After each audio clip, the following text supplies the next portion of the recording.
Hi, I'm Johnny Herbert, 3-time Grand Prix winner and 1-time Le Mans winner. This guy is... I'm Damon Hill and I've won 22 races, but I never won Le Mans. So well done, Johnny. Well, it's interesting how we wrote this book, isn't it, Johnny? Because actually we met in a lovely, we decided we wanted to be in a nice cosy place. So we got an old, beautiful old Elizabethan I think Elizabethan, yes. And sat by a fireplace and had tea and crumpets. We did indeed, yes, and it was great because we've got different stories to tell. I've sort of come through my accident. He's come through with his father, Graham, being a world champion. Favourite circuits, Damon. For me, I wanted a challenge. And where did I get that challenge? Monaco. That was the toughest qualifying lap I would ever do in my whole career.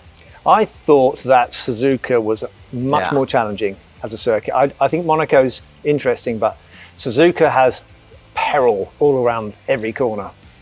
Johnny, what's the most terrifying track for you, would you say? Sir Jackie Stewart has mentioned the name of this before in the past.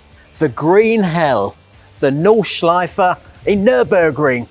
It is immense. It goes on for about 13 or so kilometres and there are, I don't know how many corners there are. It goes on and on and on. I've done a 24-hour race.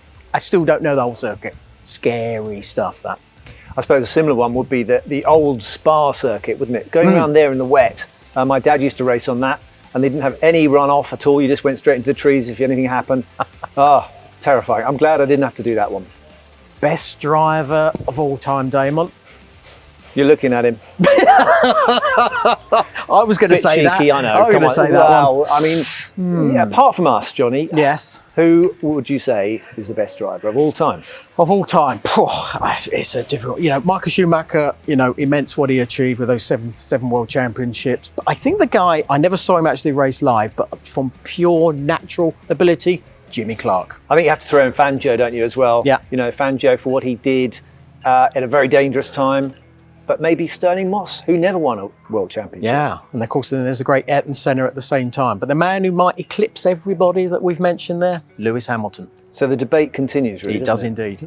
Obviously, it's not all about drivers, Formula One. It's also about innovation and some geniuses. We've got a chapter in the book called Geniuses about these designers who bring innovation. Adrian Newey's of the world. Adrian Newey, Colin Chapman, John Cooper, who put Bruce the engine in the back, and Gordon Murray, the fan car.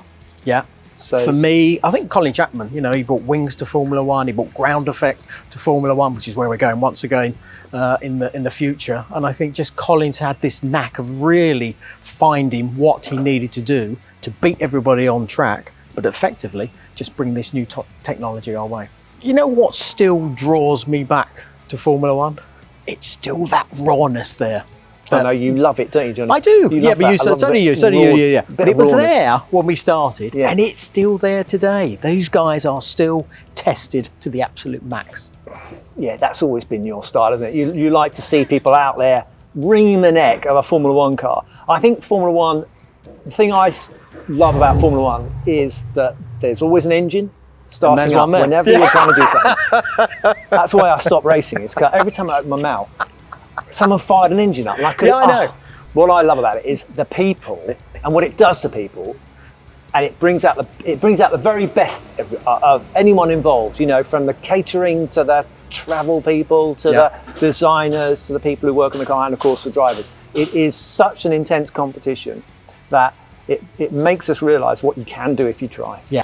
I don't know. How do you think you'd cope up against the current competition in Formula One right now? At my peak? Yeah. When you were at your best. Yeah, when I was at my best. Yeah. I reckon I could still give them a little bit of trouble. How would you fare if you just jumped in a car tomorrow? I'd probably do about half a lap. Honestly, I think people don't understand how unbelievably physical driving a Formula One car is. It looks fairly straightforward.